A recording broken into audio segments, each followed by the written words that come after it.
Tapi memang ini kecenderungan memang salah satu faktor itu akibat dari proses penuaan juga dari jaringan-jaringan yang pada lansia sendiri. Misalnya apakah memang pasien ini memang punya penyakit kronis, misalnya apakah ada jantung atau darah tinggi, di mana kita memang perlu menyesuaikan untuk kadar olahraganya.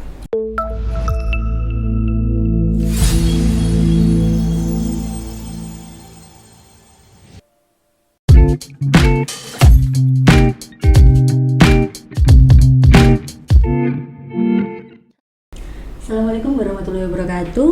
Halo kawan bisa, bagaimana kabarnya? Bertemu dengan saya Kiki dalam acara podcast Bisa Sehat, bincang santai seputar kesehatan. Podcast kita kali ini spesial dalam rangka memperingati Hari Lanjut Usia Nasional yang jatuh pada tanggal 29 Mei 2024. Sebelum saya masuk ke sesi selanjutnya, boleh dong saya minta kawan bisa untuk like, subscribe, komen, dan nyalakan bel notifikasinya sehingga kawan bisa tidak ketinggalan informasi kesehatan yang lebih menarik lagi. Peringatan Hari Lansia untuk tahun 2024 masih mengusung tema yang sama dengan tahun 2023, yaitu Lansia Terawat Indonesia Bermartabat. Sedangkan tema podcast kita kali ini, kita akan membahas soal kebugaran pada lansia. Mari kita sambut narasumber kita, Dr. Alvin Windarjatiwioso, spesialis kedokteran fisik dan rehabilitasi. Assalamualaikum kawan bisa. Selamat datang kembali Dr. Alvin. Terima kasih. Bagaimana kabarnya dokter? Alhamdulillah baik. Oke. Kenapa saya ucapkan selamat datang kembali ke Dr. Alvin? Karena narasumber kita tahun lalu untuk podcast memperingati Hari Lanjut Usia juga sama, Dr. Alvin. Untuk itu mestinya sudah tidak asing dong ya Dr. Alvin dengan kawan bisa di rumah. Waktu itu Dr. Alvin membahas soal low back pain gitu dokter nggih. Betul. Low back pain pada lansia. Jadi kalau ada kawan bisa di rumah yang belum menonton video tahun lalu atau mungkin saat ini sedang menderita nyeri punggung bawah atau low back pain, bisa ditonton lagi video yang itu ya. Nanti linknya kita sematkan di description box.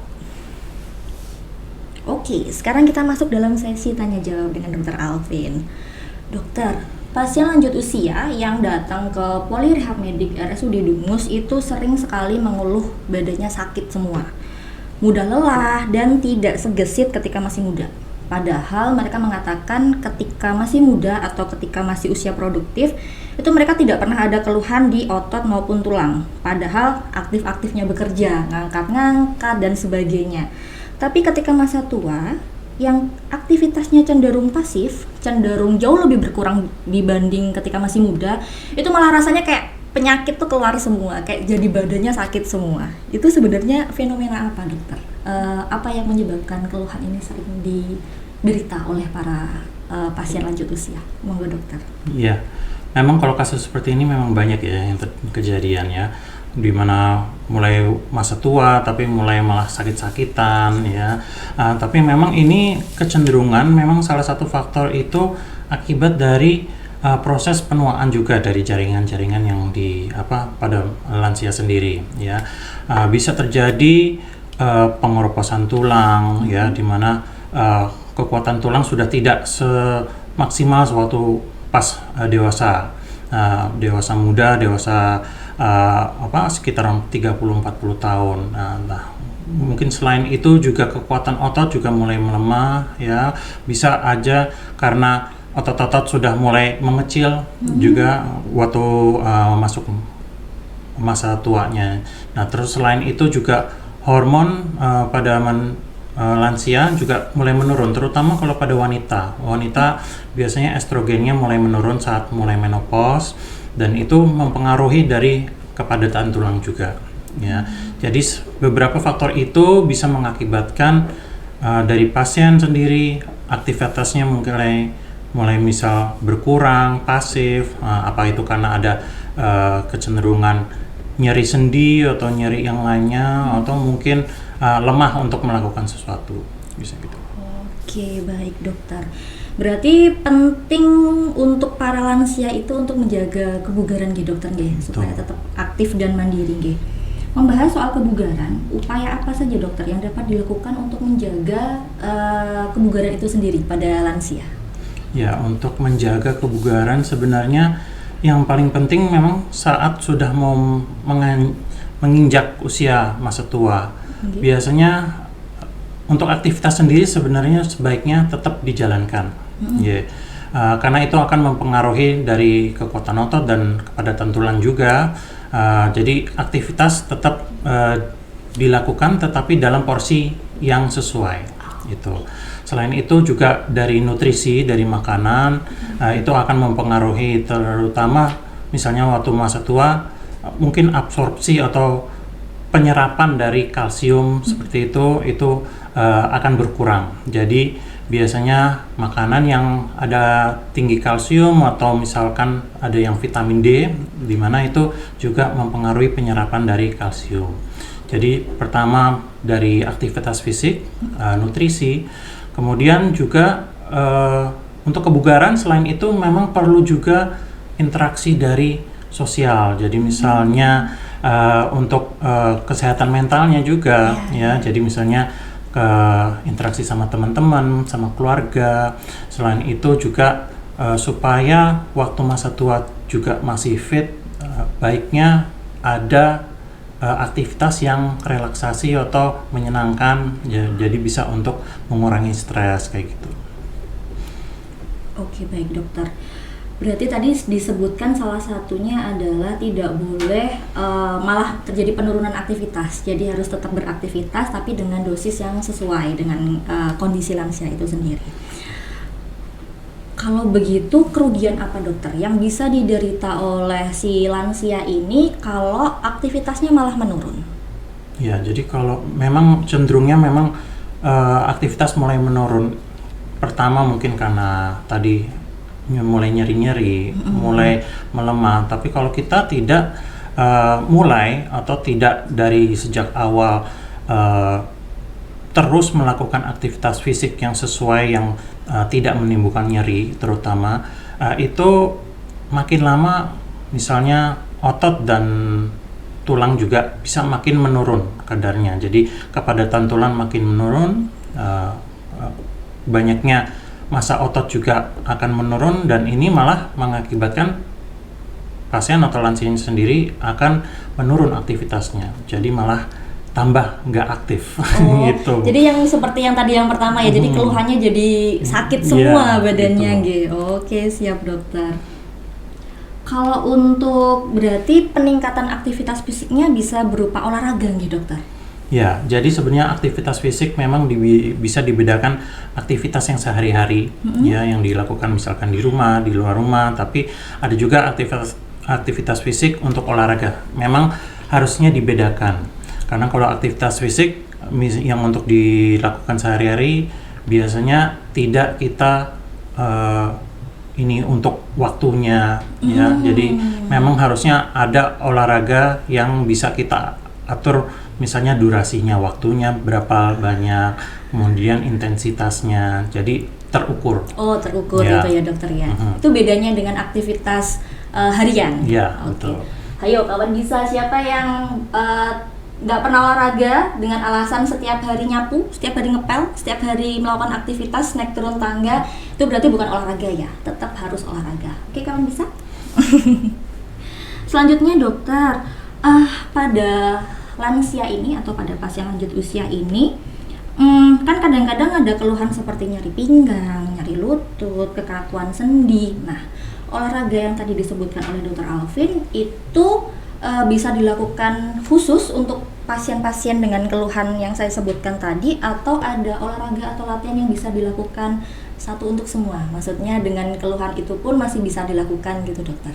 Ya, jadi sebenarnya kalau olahraga memang ada dibedakan beberapa bagian. Jadi misalnya olahraga aerobik biasanya yang melibatkan untuk pengaruh ke paru-paru sama jantung. Terus olahraga resistensi atau biasanya kita pakai dengan beban. Ya, jadi itu biasanya untuk menguatkan otot-otot. Ada juga olahraga untuk kelenturan atau fleksibilitas, jadi untuk menjaga kelenturan tubuh, ya. Dan juga selain itu ada juga olahraga yang misalnya latihan untuk neuromotor, jadi untuk saraf-saraf kita. Jadi untuk misalnya untuk pengetahuan dari kognitif kita itu, jadi misalnya untuk keseharian berpikir dan mentalnya itu juga sebenarnya perlu dilatih ya. Nah, kalau untuk tadi kondisi-kondisi tertentu memang ada beberapa yang harus kita sesuaikan, tapi memang kalau untuk semuanya sebenarnya ada yang umum, misalnya kayak berenang sebenarnya cukup bagus untuk semuanya, atau misalkan sepeda statis juga cukup bagus, atau jalan. Tapi semua juga tetap harus dipertimbangkan apakah ada misalnya kebahaya untuk kebahasannya. Oh, oke, siap-siap dokter. Jadi tadi kalau saya rangkum, olahraga yang cukup aman untuk para lansia ini adalah berenang, sepeda statis, dan berjalan. Tapi disesuaikan juga dengan kondisi lansia itu sendiri. Kalau umpamanya ada penyakit penyerta yang lain seperti itu ya dokter. Nggih. Oke. Selanjutnya dokter, apakah ada faktor resiko yang perlu diperhatikan lansia sebelum melakukan olahraga? Maksud saya, apakah ada kondisi-kondisi tertentu di mana lansia ini malah disarankan untuk mengurangi olahraganya? Ya, kalau faktor resiko mungkin yang perlu diperhatikan itu sebenarnya kondisi dari pasien tersebut. Misalnya, apakah memang pasien ini memang punya penyakit kronis, misalnya apakah ada jantung atau darah tinggi, di mana kita memang perlu menyesuaikan untuk kadar olahraganya gitu. Nah, selain itu juga penyakit kronis lain, diabetes, atau misal memang ada penyakit misal dari sendi ya, osteoartritis, di mana artinya pengamporan dari sendi. Nah, itu bisa mengakibatkan nyeri. Nah, itu memang kita perlu penyesuaian untuk olahraga. Nah, selain itu karena pasien lansia itu sudah mungkin kadar untuk keseimbangan juga bisa berpengaruh. Nah, itu juga perlu dipertimbangkan. Gitu. Berarti kalau untuk pasien-pasien yang dengan kondisi tertentu sebaiknya ke polirehab medik dulu dong ya dokter ya, pastinya. Untuk cari ini ya, untuk minta saran boleh apa enggak gitu. Polirehab medik RSUD Dungus buka dari Senin sampai Jumat setengah 8 sampai jam 3 sore. Selanjutnya dokter, apakah ada bahaya yang bisa timbul ketika para lansia ini melakukan olahraga, seperti mungkin cedera yang kemungkinan bisa diderita? Ada cara untuk pencegahannya buatan dokter?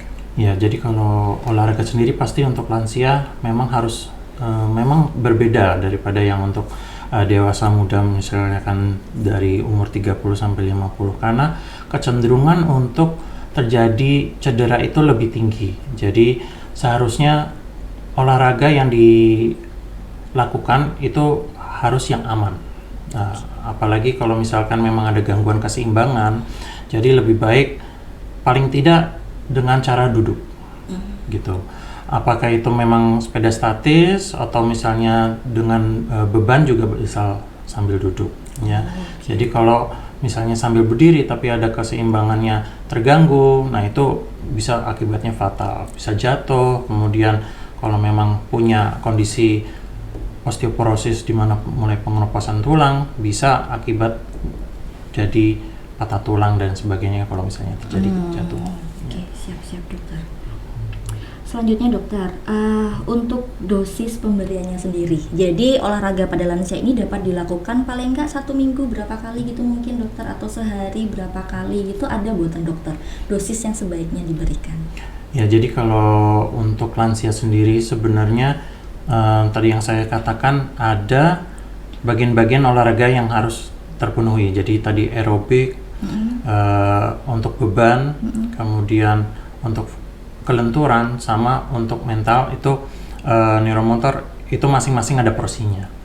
Jadi seminggu bisa dilakukan sekitar, kalau yang untuk aerobik terutama itu 3 sampai 5 kali bisa ya. Tapi mungkin karena misalnya belum pasien sendiri mungkin sama sekali tidak aktif, pasif, dilakukan yang rendah dulu, misalnya sekitar 10 sampai 15 menit dulu. Misalnya minimal 2 sampai 3 kali seminggu.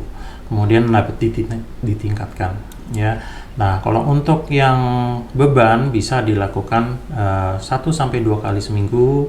Itu juga dengan misalnya beban yang ringan dulu dilakukan, misalkan ya tangan dilakukan 10 sampai maksimal 15 kali ya. Dan itu juga perlu dilihat untuk kekuatannya, beratnya supaya tidak menimbulkan cedera. Nah, kalau yang untuk fleksibilitas, kelenturan sama untuk neuromotor itu hampir mirip dengan aerobik, bisa dilakukan 3 sampai 5 kali, tapi dengan porsi lebih singkat, paling 10 menit. Ya. Jadi yang paling banyak sebenarnya porsinya untuk aerobik. Oh. Ya, itu. Untuk yang tadi kesehatan jantung ya dokter ya, Ya. kalau untuk aerobik lebih ke situ nih. Oke, terakhir dokter. Pertanyaan terakhir dari saya. Pesan dan saran untuk kawan bisa di rumah berhubungan dengan kebugaran pada lansia. Ya. Jadi sebenarnya untuk lansia memang diperlukan aktivitas fisik yang terus-menerus walaupun memang disesuaikan, dan itu sebenarnya mungkin bagi yang lansia yang mungkin sudah tidak aktif bisa mulai pelan-pelan perlahan, tapi kalau dari dewasa muda yang mau memasuki lansia juga, usia lansia, itu baiknya dipertahankan supaya bisa untuk kedepannya aktivitas fisiknya masih tetap baik dan untuk kebugaran tubuh tetap baik ya. Nah, kalau misalnya dari dewasa, jangan lupa untuk selain itu nutrisinya yang diperlukan, terutama misalnya untuk kalsium sama vitamin D karena untuk penyerapan ke tulang. Jadi memang sebaiknya dari awal sudah dikonsumsi karena waktu memasuki usia lanjut itu sudah penyerapannya berkurang. Jadi baiknya dari awal, bahkan dari anak-anak, remaja sama dewasa itu yang paling bagus sebenarnya. Jadi, tapi walaupun sudah memasuki usia lanjut itu masih ada manfaatnya walaupun memang tidak sebesar waktu dewasa ya. Jadi tetap pertahankan aktivitas fisik yang baik ya, dan nutrisi yang baik untuk menjaga kebugarannya. Begitu. Oke. Jadi sebenarnya menjaga kebugaran itu harus dibangun dari masa kecil kalau bisa. Jadi masa kecil produktif, lalu kemudian pralansia sampai lansia. Jadi udah nggak ada lagi tuh harusnya orang-orang usia 20-30 yang mengeluh usia muda tapi badannya sudah jompo. Itu harusnya sudah enggak, karena memang harus dibangun dari usia muda. Kalau langsung di usia lanjut biasanya badannya juga takutnya kaget atau tidak terbiasa. Seperti itu nih dokter nih. Iya. Oke. Baik, terima kasih sekali Dokter Alvin telah bersedia berbagi informasi mengenai kebugaran pada lansia. Semoga ilmu yang diberikan bermanfaat bagi kita di sini dan kawan bisa di rumah. Oke kawan bisa, sampai di sini podcast kita hari ini. Nantikan podcast kita selanjutnya dengan tema yang tentunya lebih menarik. Sampai jumpa. Wassalamualaikum warahmatullahi wabarakatuh. Waalaikumsalam.